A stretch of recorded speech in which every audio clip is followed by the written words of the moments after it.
हल्लीचा जमानाच आहे हायटेक. म्हणजे हल्लीच्या काळामध्ये अशी एकही तरुणी तुम्हाला सापडणार नाही जिच्याकडे लॅपटॉप नाही आहे. कामानिमित्ताने असू देत किंवा शिक्षणाच्या निमित्ताने असू देत, लॅपटॉपची गरज ही आपल्याला लागतेच. या व्यतिरिक्त असंख्य गॅजेट्स आपलं आयुष्य आणखीन सुलभ करत असतात आणि हायटेकमध्ये आम्ही तुम्हाला याचेच अपडेट्स घेऊन आलोय.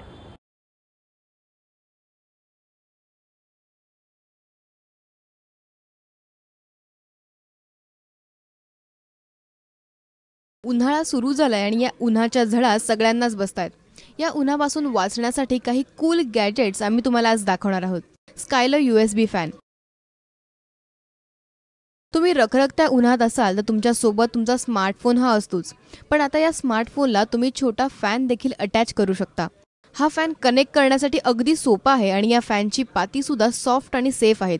हे फॅन USB आणि मायक्रो USB अशा दोन्ही पोर्टला सपोर्ट करतात. यामध्ये अनेक रंग देखील उपलब्ध आहेत. या फॅनची किंमत देखील खूप कमी म्हणजेच 300 ते 500 रुपयांपासून पुढे आहे. Generic mini PC USB refrigerator. तुम्हाला जर या रखरखत्या उन्हामध्ये काहीतरी प्यायचं असेल आणि स्वतःसाठी उठून ते घेण्याचा कंटाळा येत असेल तर तुमच्या कॉम्प्युटरला जोडता येणारा मिनी फ्रीजचा पर्याय तुमच्यासाठी उत्तम आहे. या फ्रीजमध्ये हीटिंगचा पर्याय सुद्धा उपलब्ध आहे. या मिनी फ्रीजची किंमत 1800 पासून पुढे आहे. USB LED clock fan.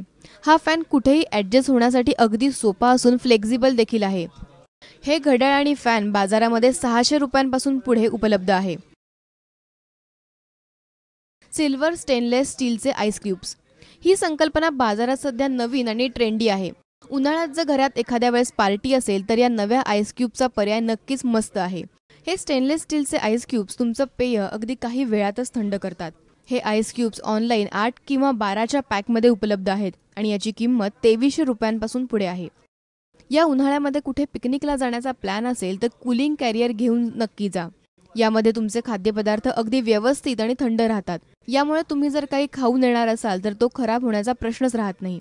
ही बॅग ऑनलाईन तुम्हाला सहज उपलब्ध होईल आणि त्याचसोबत यामध्ये अनेक रंगांचे पर्याय देखील तुम्हाला मिळतील. या बॅगची किंमत साधारणतः 3000 रुपयांपासून पुढे आहे. ब्युरो रिपोर्ट ABP माझा.